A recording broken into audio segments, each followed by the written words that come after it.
Hello once again, it's Matthew here from Matthew North Music. Thanks for watching my channel as ever. And if you like the kind of videos that I make, be them about electronics, about music, or anything in between really, please think about hitting the subscribe button. It really does help the channel to grow. And if you hit the little bell icon, then you'll get notified when there's a new video. Today then, we're in the shed, and we're in the shed because this is an electronics video, and we're going to be looking at a piece of equipment that is particularly close to my heart. And it's not the first time I've featured one of these on the channel, but this is something that's come new to me. And what we have here is a GP Electronics Amplifier. Now, for those that haven't seen my other videos on the subject, GP Electronics are a company very close to my heart because they are based in the town I grew up in, which is Bovey Tracy in Devon. They started off making amplifiers as well as other group gear like speakers, PA amps. They used to do custom built amplifiers and mixers for nightclubs and hotels. And they also built one of the very first fuzz pedals in the UK. In fact, I think it possibly was the first fuzz pedal in the UK, called the harmonic generator, which then the circuit got ripped off by the Burns company and they called it the Burns Buzz Around, but it was a blatant rip-off of the harmonic generator. Now, I've featured one of these amps before, but this one's a little bit different, and also this one's a little bit special because if you'd seen the videos I've done about the Watkins Copycat and the Echo Pet Echo unit, this is the third item which I recently acquired from a friend of mine called Steve, who was my driving instructor when I was a boy. And this was the amp that he used to use with his band for gigging for years. Now, the reason this amp is special is because it would appear this is quite probably the very last GP PAR 130 PA amp ever made, because at the time Steve got this, Jerry had kind of given up building amps and just concentrated on the hydroelectric stuff. And Steve said he really wanted an amp. And Jerry said to him, well, if you build the cabinet, I'll build you the amp. So Steve built the cabinet, and I think Steve did used to build cabinets for Jerry in the past. And so, yeah, this is probably the last one off the production line. And what also is interesting, just on the first glance, is that there's this switch here, and not quite sure what that switch does, and even Steve couldn't remember what it does. So I think the first thing we're going to do is we're going to take the front off and have a look inside. Well, I've got all the screws untied now, and I'm going to take the front off, and I've literally not taken this off yet, so let's have a look inside and see what we've got. Well, we've got a fair bit of spaghetti here. These wires here are all the ones that come out of the amplifier section. This is the amp, and the power supply is all in here, and it's all fed out onto these wires. Now, normally we have the power, the on-off switch and everything here. But what's happened is that we've got this switch here and we got this switch here. Now this switch appears to be the power switch because that's connected to the neon light. There's a capacitor across it. Much more modern capacitor on here to some of the older ones. And this is the capacitor for taking out any pops. And we've got these wires here, and there's some separate fuses here that aren't normally on the amps.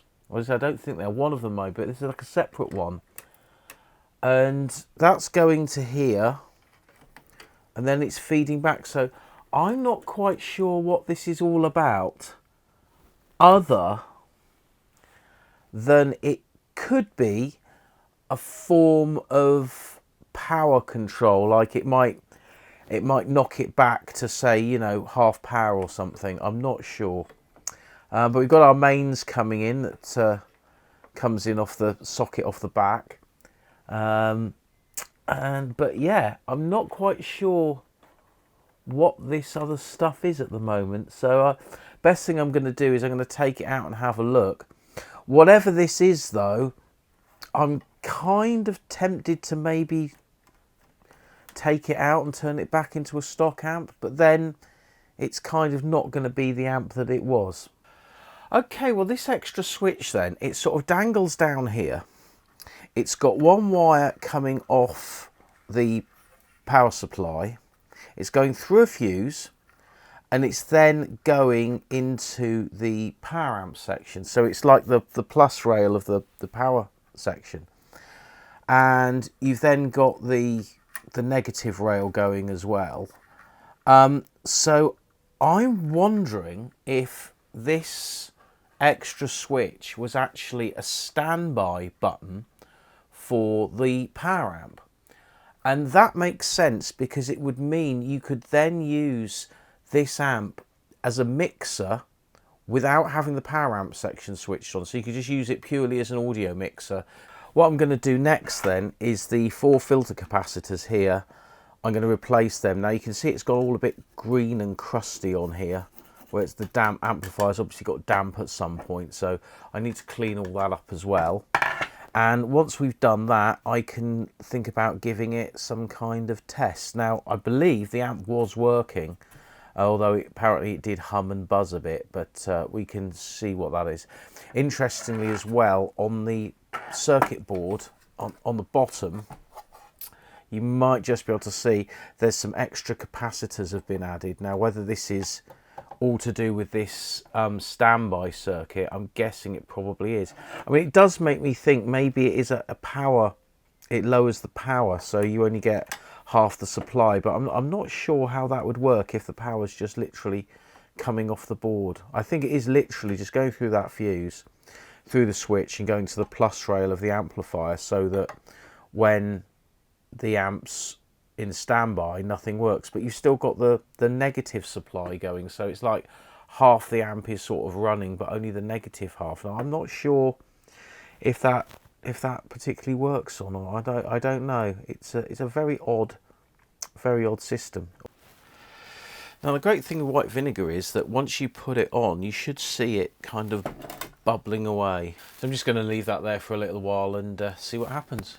Well, the PCB's looking a lot better now, and there was a couple of little bits left, and I just went over it with my carbon fibre pencil, and it's now basically got it nice and clean. So we now can start desoldering components and putting in our new capacitors onto the board. Having just got the circuit board out, I can feel that this capacitor here is very loose, and I wouldn't mind betting that might be the cause of the humming that we're getting from the amplifier. But also underneath we've got Zener diodes here, as well as Zener diodes on top. So I think they're actually running in parallel to take the current. Yeah. So anyway, let's get these things out. Well, I changed the capacitors, and as you can see here, they're bulging and they're pretty dead. So good job I changed them. But we have a slight problem. I disconnected the switch here that was going between the plus rail on the power supply because I kind of don't see why I need it, and I've just got that reconnected back to its its fuse holder there. I also noticed on this circuit board here, one of these wires, if it's this one here, had come detached, so I resoldered that to the board. That's all okay.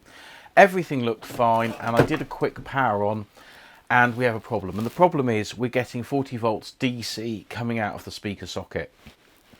And what that means is there's something wrong with the power amplifier. And if you saw my last video on these amps, you'll know that I had the same fault. So what we've got to do is take this apart, and we need to start testing transistors. So the first power transistor I've just got connected up to my tester just with these croc clips and cables. We'll just press that and see what happens. And that says it's an NPN HFE. Yeah, so that transistor I think is probably okay, so we'll leave that one and we'll go on to the next one. Okay, the second transistor is actually inside, and so what I've done is I've just desoldered the wires that went to the circuit board, although I took a photograph of it first so that I could then check which wires go where when I put it back. Well, we'll give this a test now. And so this is the other output transistor, and that's saying good as well. So I think the output transistors are fine. So we're probably more likely looking at the driver transistors that are on the main board. Okay then, this is our first driver transistor. Let's have a look at this on the tester. And yep, that's looking good. Here's our other driver then. Let's see how this one's doing. No, that's saying it's correct as well. Right then, let's look at this one.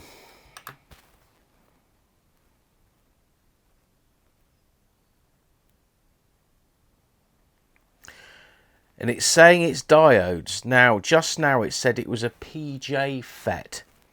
So I think this is actually a dead transistor, because it's supposed to be an NPN. But yeah, it's saying it's 2 diodes now. So I think we have got here a dead transistor. Now I've ordered that transistor, but just as a side, you can see on the bottom here, we've got these capacitors here, and I'll just zoom in. And these are actually the coupling capacitors. And I'm guessing when Jerry built this amp, as I said, it was the last one off the production line. I don't think he had any that physically fitted the holes on the PCB. So he just had some what he had lying around, and he just soldered them to the bottom of the board. I mean, electrically they work fine, but you know, aesthetically they don't look very good. So I've actually run out of them. They're 470 nanofarad capacitors. I actually don't have any in stock, so I've ordered a packet. So I will replace these as well. And I have actually just replaced these 2 electrolytics here. One last job I'm going to do before I finish for the night, because there's not a lot I can do until the parts arrive, is that main switch. So the one that was here for the mains I've taken out, and I've used the original main switch, and I've heat shrinked the connections, and I also shrink the connections to the fuse as well, because I really don't like any mains exposed on anything I work on. So that's just a little extra bit of safety. Not that it probably needs it, but it makes me feel happy to do so. I don't know how well you can see this, but if you look at this wire here, if I push it, that's come loose, and that's the effects return. So I don't know if that has to be connected in order for the amp to work or not, but that could be another potential problem, so that needs soldering in as well. Okay then, a couple of weeks have passed. This transistor here, which was a 40408 NPN transistor, I ordered one off eBay and it still hasn't turned up. So instead I got some of these, which I think is a 4044, which is a very similar type of transistor, and I actually managed to buy a few of those. So if these go again, I can replace it. And I've replaced that. This diode next to it, that was also dead as well. So I think it's probably that switch that did like a standby switch, which only turned off half the power supply. I think that might have had something to do with it. But also I've replaced these caps with new ones, because the others were just soldered to the other side of the board. This capacitor here, which you might not be able to see if I turn it around, you might see this one here, that was also soldered to the board, and I've brought it around the other side. And I've replaced all the electrolytics that were on the board, and I've taken out and tested every single transistor, and every transistor tested fine, every diode tested fine, apart from that transistor and that diode. So we are now in a position where we can actually think about giving the amplifier a test.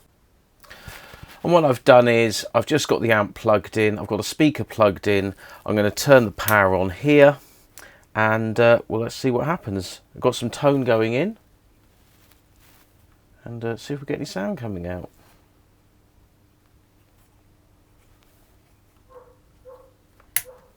No, nothing. Why haven't I got any sound coming out? Okay, that's an easy fix. There's no sound coming out because the wire here, which I think is the signal wire coming from the preamp into the power amp, has come disconnected. So I'm actually going to resolder both of those just to be good. Okay, after that false alarm then, we shall switch on and now see what happens. Turn the volume up.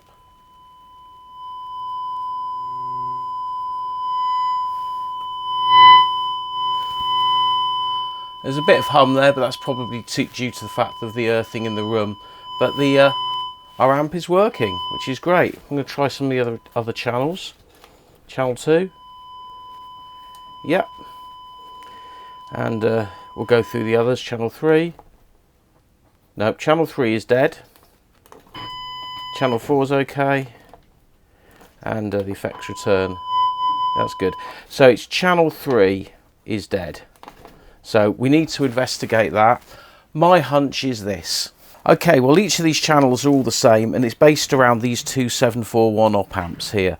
And my guess, my hunch, is that one of those is dead. And they're so easy to replace. I'm just going to change both of them, and then we'll see what happens. Okay, I've changed both op amps in that channel, and we shall see now if we get any sound out. So let's turn the power on. and turn on my test tones, and there we go.